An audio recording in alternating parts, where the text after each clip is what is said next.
Now at 6 and streaming on crossroadstoday.com, local Catholic leaders share their thoughts on the death of Pope Francis II. The Victoria County Fire Marshal makes a major announcement. And state authorities say bird flu was found in an area county. We had additional showers earlier today. Things seem to be settling down, but you know what? More showers expected Tuesday, Wednesday, and Thursday. We'll talk about that coming up in a moment. And the first round of softball playoffs begin this Thursday night. I'll preview all the playoff softball games later in sports. You're watching 25 News now at 6. Good evening and thank you for joining us. I'm Don Brubaker. Shauna Curry has the night off. Victoria police arrest a man on 3 charges of stalking. Police made a traffic stop on 36-year-old Daryl Carson just before 7:30 Friday night on Salem Road. Officers then found he had 3 outstanding warrants for stalking. According to the arrest warrants, Carson is accused of persistently harassing 2 women, causing them to feel unsafe. He's being held on a total of $150,700 bond. Carson is also awaiting trial for an assault causing bodily injury charge from 2024.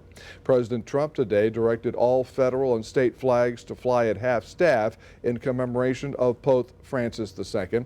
The president said he signed an executive order to put the flags at half-staff just before exiting the White House for the traditional Easter egg roll event. The president marked the Pope's death in a social media statement Monday, saying, quote, "Rest in peace, Pope Francis. May God bless him and all who loved him," unquote. White House Press Secretary Caroline Leavitt said there are no immediate plans for Trump to attend the Pope's funeral. Victoria's Catholic community is paying tribute to Pope Francis. 25 News Now reporter Ray Mosley spoke with a local priest who met Pope Francis 11 years ago. Ray? Yes, Don. Earlier today, I visited St. Mary's Catholic Church and spoke with Father Christopher Fuchs to learn more about the Pope's passing and what he meant to that church. We might get tired of asking God for forgiveness, but he never tires in forgiving us. That was a quote from Holy Father Pope Francis II when he would give his pontificates or to speak as a high official. Many gathered at St. Mary's Catholic Church Monday due to the passing of beloved Holy Father Pope Francis II. Minister Father Christopher Fuchs said he woke up to many text messages about his death from a stroke and a heart failure. He immediately arranged a mass to offer special prayer for Pope Francis' family and their future. The Pope is a very important person in the lives of all Catholics and really for Christians and people all around the world. Fuchs met Pope Francis on New Year's Day of 2014. He cherishes his time spent with him and recalls meeting him a special honor. Pope Francis is considered a leader among Catholics as he's known for his generosity and compassion. He is our leader. He is the visible head here on earth of the unity of the church. And so he brings about unity. He confirms us in the faith. And so very, very special, very important person, certainly in our lives. Mass is held every single day where people can gather, pray, and have a chance to fellowship with one another. Fuchs calls Mass his source and summit, or their daily bread. The Mass becomes part of the rhythm of daily life. Even though the Pope passed away, Fuchs will still continue to put Pope Francis as the primary source of his life. St. Mary's and other churches will continue to mourn the loss of Pope Francis II. They'll hold daily masses and rosaries for 9 additional days. Don? Ray, thank you. Local Bishop Brendan Cahill spoke on behalf of the Diocese of Victoria as the Catholic community mourns the Pope's death. Bishop Cahill says Pope Francis's death was a shock that left him grieving. The church had just celebrated Easter, and Bishop Cahill was surrounded by family when he found out. Pope Francis has been the Pope for Cahill's entire tenure as bishop. He says the Pope being from Latin America was, quote, huge, and that he meant so much for our area. As far as becoming the Pope in Rome, he said, I do come from the periphery. So I come from far away. I come from Argentina. And so he represents us in that way. And so I think, yeah, for the Crossroads and for our area, I think a lot of people can identify with that. With his culture and with his expression, with his sensitivity. The 9 days of daily Mass will include a service on Wednesday at Our Lady of Victory Cathedral at 5:30 p.m.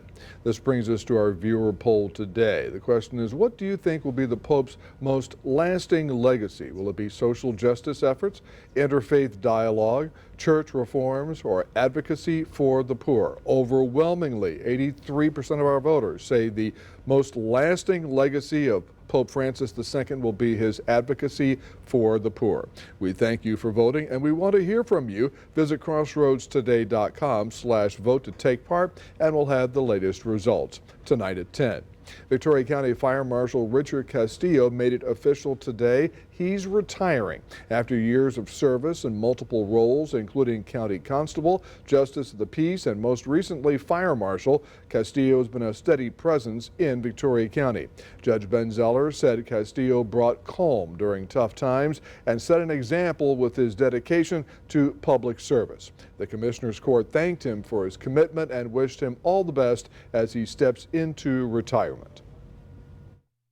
Richard, I'd like to convey my gratitude and my thanks for not only serving the county, but all the different roles in this community that you've been a part of, everything from serving in the Victoria Fire Department, your elected roles, and your current role as the Fire Marshal for Victoria County. Thank you for your service, not only to the people of Victoria County, but to all the people of this community. Thank you very much. Thank you. Well, A come-and-go reception will be held for Castillo on Thursday from 4 to 6 p.m. at the Victoria County Fire Station.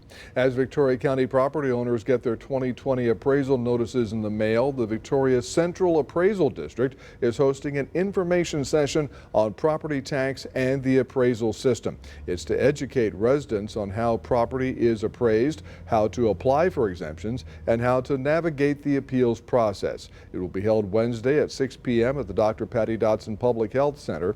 Officials encourage residents to attend, ask questions, and learn more about how the property tax system works.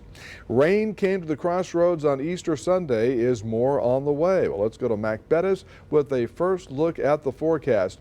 We did need that rain, Mac, but on Easter Sunday, hey. I know, but consider yourself lucky if you got the rain on Easter Sunday. That's the way I look at it. It's blessed rain, all right? Well, this afternoon we had continual shower activity down along the immediate coastline because of that front that came through. You can see how that sort of ended during the afternoon hours. Tomorrow, all this moisture is going to start rolling back up into our region, so we have a continuing chance of shower activity for the next 3 or 4 afternoons. Hopefully we'll get a little bit more. We'll talk more about that coming up in just a moment. Don? Mac, thank you. You know, bird flu has been affecting egg prices. Now Texas Parks and Wildlife reports bird flu was found in wild birds in Wharton County. Recent testing has found bird flu in foxes, raccoons, striped skunks, and domestic cats in 6 other Texas counties. State authorities say the transmission risk of bird flu from infected birds to people remains low, but people should take basic protective measures if they must make contact with wild animals. Be sure to catch the latest episode of Let's Grow Texas Ag. Let's Grow Texas Ag will be on KAVU at 6:30 in just a few minutes here, and KVCT at 9:35 this evening.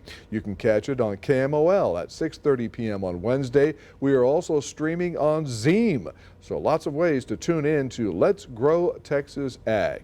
A court orders immigration officials to restore legal status of 3 people who came to Texas on student visas. To read the full Texas Tribune article, visit our website, crossroadstoday.com. The 26-year-old Texan behind the 2019 shooting massacre at an El Paso Walmart pleaded guilty Monday to capital murder. Patrick Crucius received an automatic life sentence without the possibility of parole. Crucius was sentenced to 90 consecutive life sentences after he pleaded guilty in 2023 to hate crime and weapons charges. Federal prosecutors declined to seek the death penalty. Authorities say Crucius admitted that he specifically targeted Hispanic people when he opened fire in that El Paso Walmart, killing 23. If you plan to vote in the May 30 election, mail-in ballot applications are due by tomorrow. Early voting runs April 22nd, that's tomorrow, through April 29th. Early voting in Victoria County will be at the Dr. Patty Dodson Public Health Center Tuesday through Thursday, 8 a.m. to 5 p.m. Friday, the hours are 7 a.m. to 7 p.m. Election day is May 3rd. Remember to subscribe to our YouTube channel, Crossroads Today. Hit the like button and click the notification bell. Then you can see Crossroads Today on YouTube. And stay with us. Coming up on 25 News now at 6, Secretary of Defense Pete Hegseth responds to new questions about his use of a private messaging app, what he and President Trump are saying. Also ahead, a Hood County resident describes the terrifying moments as a storm rolled in, forcing families to take shelter, and shares how the community is now coming together after the aftermath.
President Trump says he is standing by Secretary of Defense Pete Hegseth. As sources tell ABC News, he sent military attack plans to his family on the messaging app Signal. President Trump today says he has great confidence in Secretary of Defense Pete Hegseth.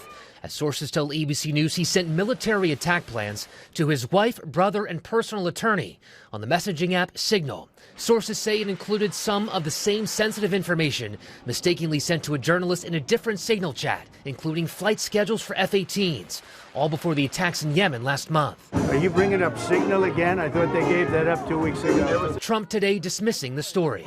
Just the same old stuff from the media. That's an old one. Try finding something new. Trump and Hegseth both at the annual White House Easter egg roll today. Hegseth not denying the story. And anonymous smears from disgruntled former employees on old news doesn't matter. In the last few weeks, 3 of his senior advisors were escorted out of the Pentagon after a leak investigation started. The advisors deny they were leaking. What a big surprise that a few leakers get fired and suddenly a bunch of hit pieces come out. Sources tell ABC News this second Signal chat called Defense Team Huddle was created by Hegseth. His brother Phil is a senior advisor for the Department of Homeland Security, assigned to the Department of Defense. And his personal attorney, Tim Parlatori, is a Navy reservist assigned to Hegseth's office. It's not clear why either of them should have been told about the strikes before they happened. His wife, Jennifer, does not work for the government. Hegseth was already facing criticism for sharing attack plans in the Signal chat started by National Security Advisor Mike Waltz, where the editor-in-chief of The Atlantic was accidentally added. I have spoken to the president, and we are going to continue fighting on the same page all the way. Signal is an encrypted messaging app, but in 2021, the Pentagon found it to be an unauthorized means of communicating sensitive information. Perry Russum, ABC News, Washington. The Texas Lottery Executive Director has resigned. The Texas Lottery Commission did not immediately say why Ryan Mendel chose to resign. Mendel took over as Executive Director of the Commission after Gary Grief, his predecessor and the agency's longest-serving Executive Director, resigned in 2024. The lottery is under fire for third-party lottery ticket couriers and a $95 million jackpot in 2023, won by a single group buying out almost every possible ticket combination. Families in Hood County in North Texas spent Easter Sunday assessing the damage caused by a severe storm. You know, I didn't know what to expect coming back today, when it's sunny and blue skies out. But, it's even more devastating to look at today than it was last night. This is what things looked like last night. Chad Hudecki says the storm rolled in around 9:30. We had probably penny-sized hail, and it lasted about 2 minutes.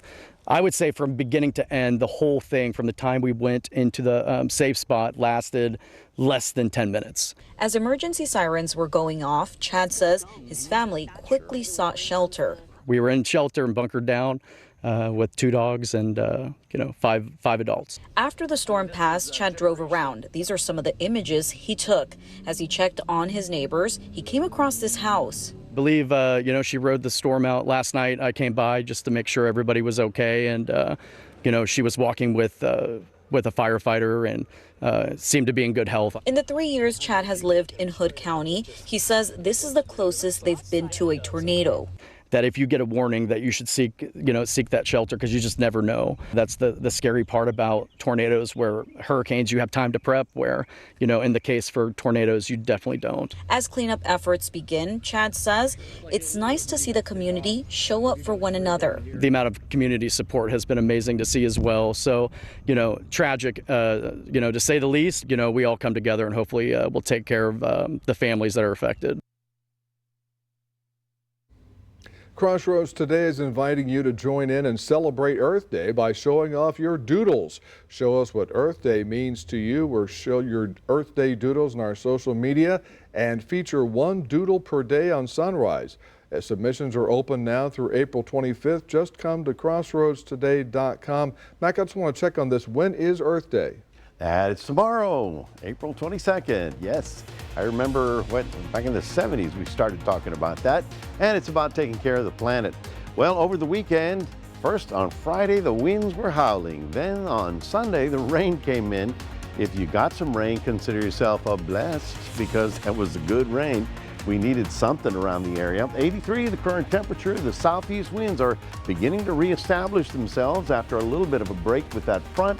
Got up to 85 today. Officially, we didn't have any rainfall at the airport, but there was a whole lot of shower activity around here. We'll take a look at that and talk about the rest of the week coming up after this.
Well, we did talk on Friday about a frontal system coming through on Easter Sunday, and it really did come through. Stormy weather up in North Texas, a line of showers through San Antonio, and then a line of showers through our area as well.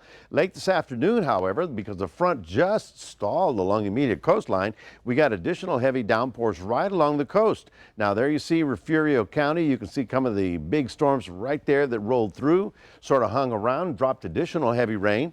At this hour, most of them have dissipated, but here's a good idea or indication of how much rain they got. Right there along the Aransas County line, got solid 2 to 4 inches of rain.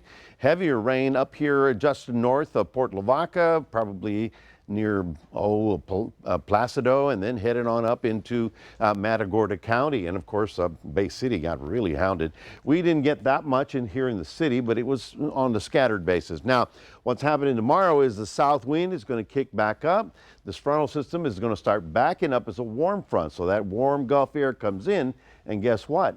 with a little bit of heating and all the moisture that we have on the ground, we may have a few little pop-up showers tomorrow. They're not going to be huge, no severe weather, but a little afternoon shower activity is possible. Here's Future Tracker, and we go forward, and you can see how all of that pushes offshore.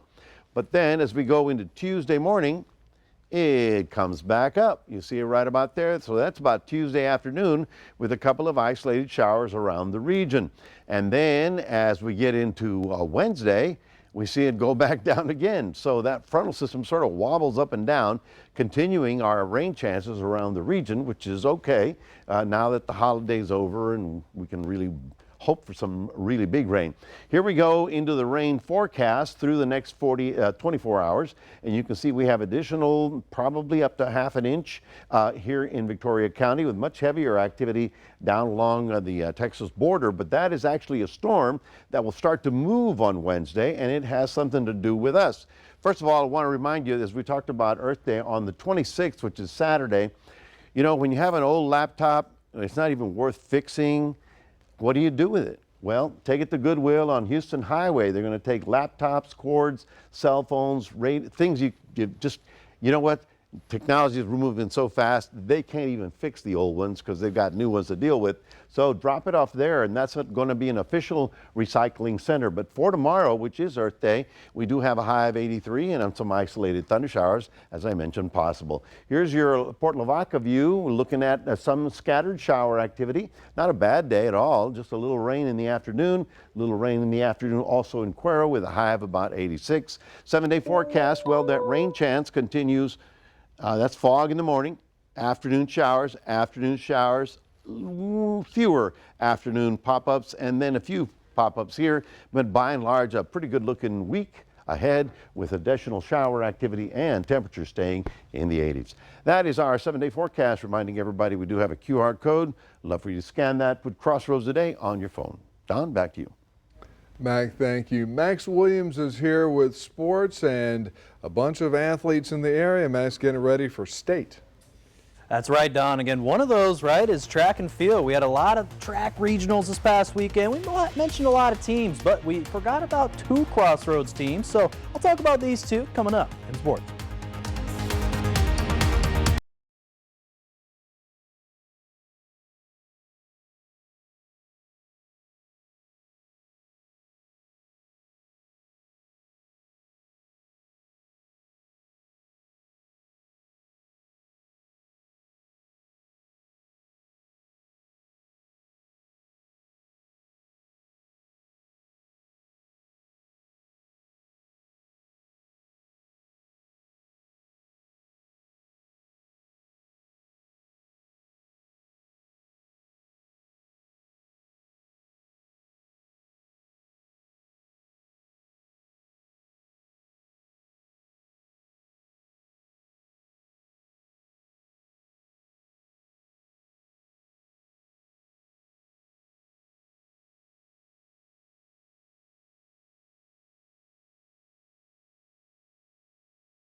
Crossroads. So this past weekend, we had the track regionals held here across the Crossroads area, where me and Ray talked about Refugio, Shiner, Ganado track and field. Well, 2 other teams we forgot to mention here from this past week that also did well was Goliad and Edna track and field teams. First with the Goliad boys, they brought home the regional championships there in 3A out there in Seguin and made them back-to-back champions. And the girls finished 2nd place, and Edna also had some top places as well. So all there in the track regional. So wish all them luck in the state championships again, which will be held on May 1st for 3A and 4A out there in Austin. Now from last week here to this week, we have round one of the softball playoffs beginning this Thursday and through Saturday for multiple Crossroads teams. And first with 2A and 3A in the 2A ranks, we got the top-ranked Shiner Lady Comanches facing the Agua Dulce Longhorns at the Larry Kiesling Sports Complex in Kennedy, Texas. This will be Thursday night at 5 p.m. Then game 2 will be then tomorrow, and an if necessary game will be there on Friday there for Shiner. As again for other teams, Ganado is going to face Refugio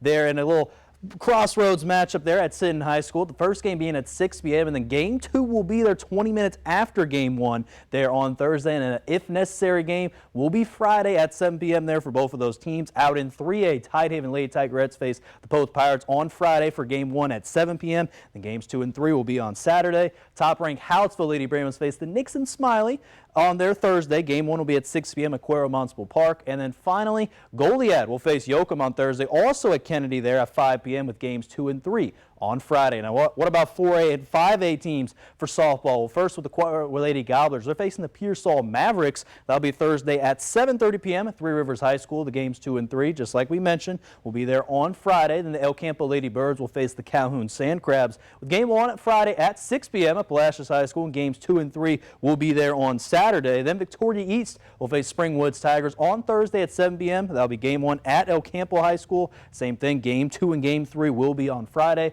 And Victoria West will face the Milby Buffs on Thursday at 5 p.m. at Warden High School with game 2 later on that Thursday night and an if necessary game on Friday. And then shout out to the St. Joe's Lady Flyers softball team. They're going to face the Moonsignor Beaumont team at the Field of Dreams on Friday at 6 p.m. for the beginning of their playoffs. So congrats to all these teams there for softball. Wish them luck there at the playoffs starting on Thursday. Now, one of college basketball's biggest stars is ready to enter the pros, and Cooper Flagg, he announced on social media that he is declared for the 2025 NBA draft. After one season with Duke, some analysts expect the 18-year-old to be the #1 pick, although the Blue Devils lost there to Don's Houston Cougars there in the national semifinals, which I saw there in person. Flagg was named the National Player of the Year in the game with the NCAA awards. Duke University released a statement online, said, Duke forever, thank you Cooper Flagg, and he's going to be a star for sure at the next level. And also, speaking of Cooper Flagg, another draft that we're looking at is the NFL draft, which will take place here in 3 days this Thursday night at 7 p.m. Central Time right here on KVU TV. And like our other local teams, the Houston Texans, what do they need right now? They need offensive line and wide receivers. One of the players to keep an eye on is Texas wide receiver Matthew Golden, who spent his high school days out there in the Houston area, so it could be a possible prospect. Also, for offensive line, I know Ohio State, Josh Simmons is available, Oregon's Josh Connerly for offensive line for the Texans. So we'll see what they do at the 25th pick there in the first round. That's going to do it here in sports. Don, back to you.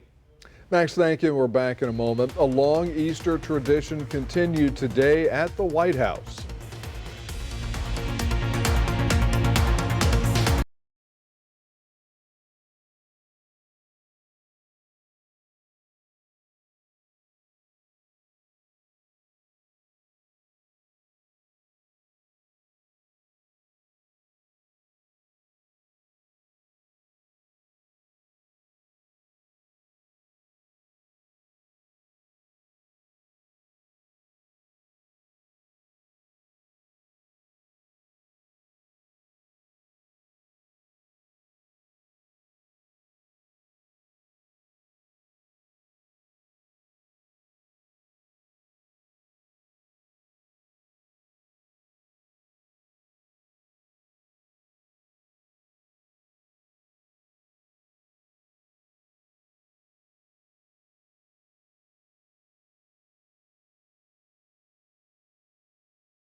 Finally tonight, the White House hosted its annual Easter egg roll today. President Trump and First Lady Melania Trump, whose office helped plan today's event, Both took part. The Easter egg roll is White House tradition that dates back to 1878 during Rutherford B. Hayes administration. Wow. This year's Easter egg roll featured the traditional egg roll and egg hunt, and made possible by the donation of about 30,000 eggs by the American egg farmers. The president took part by acting as the starter for some of the races. I heard it was an extravaganza.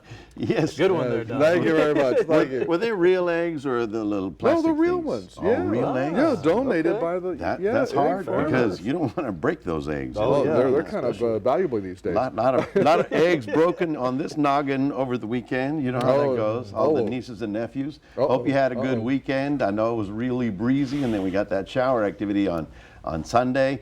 Tomorrow we continue with a shower chance, and looks like it peaks on Wednesday as another system moves through, and then we stay in the mid-80s, and hopefully the wind won't be as bad as last weekend. So a week full of rain, eh? Well, at least continuing shower chance, and that's good. I like it that way. All right, very good. Thank you, Mac, and thanks for joining us. We'll see you tonight for 25 News Now at 10. Have a good one, everybody.